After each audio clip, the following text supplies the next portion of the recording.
ayan, maraming salamat po sa walang sawang pagsubaybay sa ating mga love reading. And kung kayo ay bago pa lang sa ating channel, ay mag-subscribe na rin po kayo guys. And i-click nyo na rin po yung ating notification bell para lagi po kayo guys updated sa ating mga bagong upload. Okay, so guys, okay.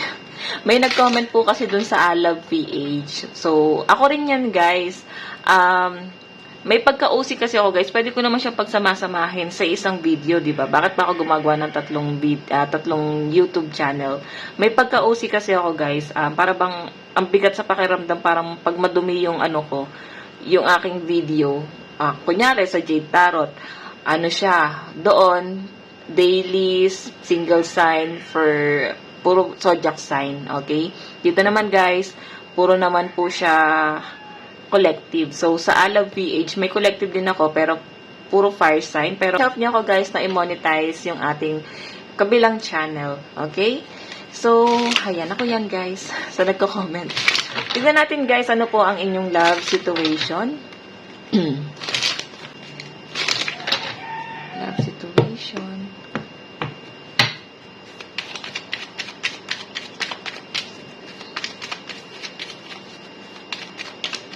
Kanina po itong love reading.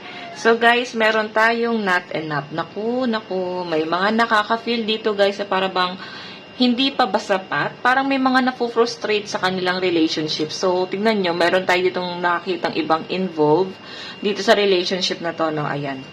Tignan pa natin. Kanina po itong love situation, spirit guide. Kisses. Oh.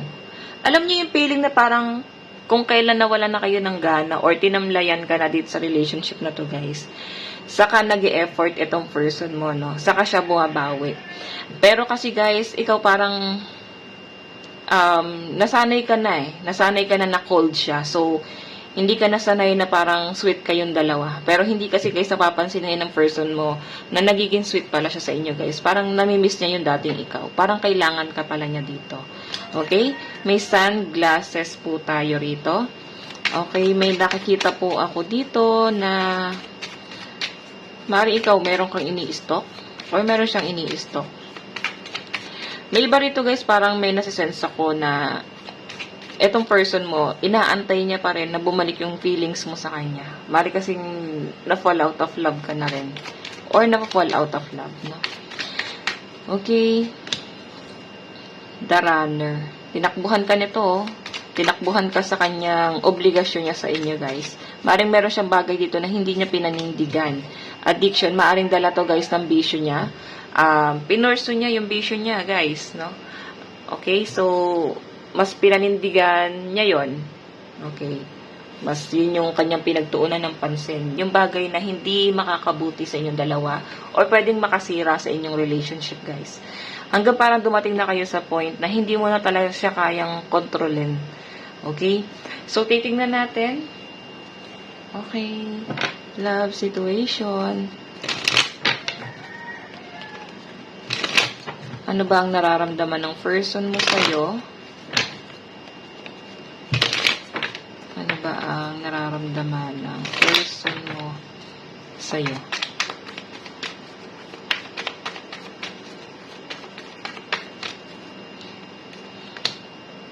Page of Cups. Tignan mo, oh, iniisip ka lang niya dito. Sobrang kalmado ng energy niya. So, maaaring siya ay hindi showy, no? Okay, nakakita ko rito, guys. Hinahanap din ng person mo yung sarili niya. Para bang, anong nangyari sa akin? Iniisip niya bakit nangyari sa kanya, kung nasang sitwasyon siya ngayon, bakit siya napunta doon. Na para bang hindi na rin niya nakilala yung sarili niya. Parang feeling niya na wala na rin yung dating siya. Okay? Maaring siya ay na-impluwensyahan. Okay. Tingnan natin. Love situation. Kanina po itong love situation. Okay. Two of Wands. Alam mo, inantay mo rin talaga yung pagbabago ng person mo eh. Isip-isip mo pa nga siya. Maaring nabagalan ka sa kanya. Parang antagal. ng process pagdating sa kanya, kailan niya ba marirealize yung mga bagay-bagay, kailan niya ba marirealize yung importansya mo, kailan niya ba marirealize na ikaw talaga yun nandyan para sa kanya. Pero siya kasi guys, pilit niyang hinahanap yung sarili niya. So sabi nga nila guys, minsan, alam mo yung feeling na wag natin laging sisihin yung nangyari sa atin from the past kung bakit magulo yung buhay natin. Okay? Kasi kaya mo siyang baguhin ngayon eh. Maaaring nagiging magulo ang buhay natin hanggang ngayon kasi nga, hindi natin kinakalimutan yung nangyari from the past. Tapos, sinasabuhay pa rin natin siya sa kasalukuyan. Okay? Yon, maaaring ikaw o itong person mo talagang sinisira pa rin niya yung sarili niya. Okay? Parang wala talaga siya guys sa kanyang sarili. Tingnan natin, kanina po itong love situation, nararamdaman ng person mo sa'yo. Okay, King of Wands, mahal ka ng person mo kasi wants to eh. Ang problema lang guys, lagi ka nakatingin doon. Meron kang ibang tinitignan doon sa malayo. Or pwedeng tinitignan mo dito kasi yung stability. Kumbaga, hindi lang din naman itong relationship niya ng person mo, yung parang mas kailangan or mas importante sa'yo. Meron ka rin ibang pinagtutuunan ng pansin dito guys, no? Maring ikaw ngayon ay stuck din. Alam mo yung feeling na may pinanghihinayangan ka ngayon dito sa pagsasama niyo ng person, maring may mga nagsisisi nga dito eh. Okay, na parang ba't lumipas ang panahon, bakit hinayaan mong lumipas ng hanggang ngayon ay nandito ka. Okay? So, ang nasa-sense ko rito guys, kailangan yung tulungan yung sarili mo na makaalis dito sa pagka-stuck mo ngayon. Pero, alam niyo yun, gusto mo na talagang umalis. Gusto mo nang umalis dito. Nag-move forward na kayo. Yung iba sa inyo guys, nag-move on. Okay? So, tignan natin. Kanina po itong love situation. Nararamdaman ng person mo. Okay? So, malakas ang energy ng mga Libra, Fire sign, Aries, Leo, and Sagittarius, Cancer, Pisces, and Scorpio. Yung person mo, masyado siya guys, naninimbang lagi. Lagi niyang hinahanap yung hustisya. Queen of Cups, oh. Masaya yung person mo eh, every time nakasama ka niya or nakakausap ka niya. Alam mo yung feeling na kahit wala siyang marating sa buhay, basta nandyan ka lang. Okay, yun nga lang guys, talagang yung person mo ay uto-uto. Oo, mabilis pong napaikot or namanipula ng third party. Ayan, so meron talagang iba. Okay, so napagod na talaga yung iba sa inyo guys. Hindi mo na hayaan pa na itong connection niya ng person mo ay, alam mo yon, hindi mo na hayaan na hanggang doon ka lang. Kumbaga siya, kung gusto niya nandyan lang siya, dyan na lang siya. Eh, ikaw, gusto mo pa rin talagang mag-move forward. Okay, so tingnan natin mensahe sa'yo ng person mo. Mensahe sa'yo ng person mo.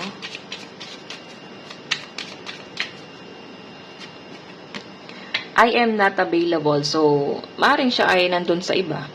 Ngayon. Okay. Mensahe ng person mo sa'yo ngayon.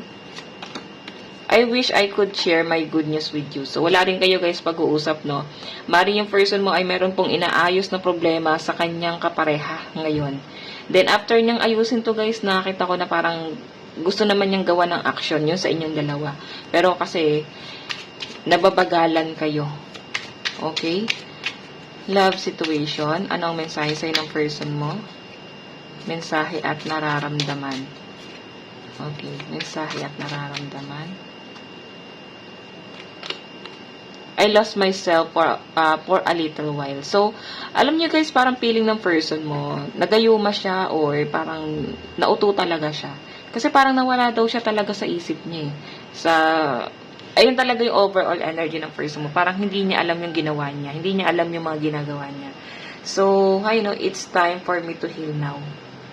Mari nga guys na nagayuma to or nadasalan tong person mo. Kasi, parang, or kung hindi man siya guys nagayuma, magaling, no? Magaling itong person na kasama niya. Talagang namanipula siya. Oh, it's time for me to heal now. Kailangan niya guys mag-heal. Tignan natin guys, saan na ba patungo itong pagsasama nyo? Saan na patungo itong relationship nyo? Saan na po ito patungo? Spirit guide. So, yan guys, any gender po ito, no? Wala naman tayong gender dito. Yes. So, tignan natin. Ano nang mangyayari sa inyo ng person mo? Four of Pentacles. So, ito kasi guys, naka-hold back pa eh. Pag kumakita nyo guys yung ibang actual ng picture dali, kukunin ko. So, ayan o. Four of Pentacles, tingnan nyo guys, nag-hold back pa rin siya or yakap-yakap pa rin ng person mo yung memories. Okay? Yun pa rin guys, yung hindi niya guys kayang itapon or hindi niya kayang kalimutan itong memories na to guys. Kung itong person na to guys ay lalapitan mo, marupok siya eh. Tignan mo yung kinakapitan niya. Kahoy na para bang wala ng dahon. Parang hatakin mo lang mabibiyak na siya, no? O mapuputol na siya. So, etong person mo guys, kaya mo pa siyang kunin. Kaya mo pa siyang mabawi. Okay? Ang problema lang guys, nakapikit yung person mo ngayon. Maaari siya ay nabubulagan. Okay, tignan natin sa napatungo ang inyong love situation. Love situation niya ng person mo. Magkakaroon to guys ng matinding realization pagdating sa inyong relationship. Okay, kailangan muna ng person mo ng time. So, malakas ang energy ng Capricorn, Taurus, and Virgo, and air sign, Aquarius, Gemini, and Libra. Guardian of Pentacles, alam niyo yung person niya, ba't ganun? Para talagang bata, or ang dali niya guys, mapaikot, mamanipula, konting sulsol, paniniwalaan niya guys. Parang wala siyang sariling desisyon. Okay, so tingnan natin. Love situation. Ano ang mangyayari sa inyo ng person mo? Seven of Cups. Diba? Para bang, pag nangyari guys na nagkaroon ng realization yung person mo sa future, isa ka sa mga iniisip niya na makakatulong sa kanya. Okay? Yun nga lang guys, meron siyang hindi maalisan dito.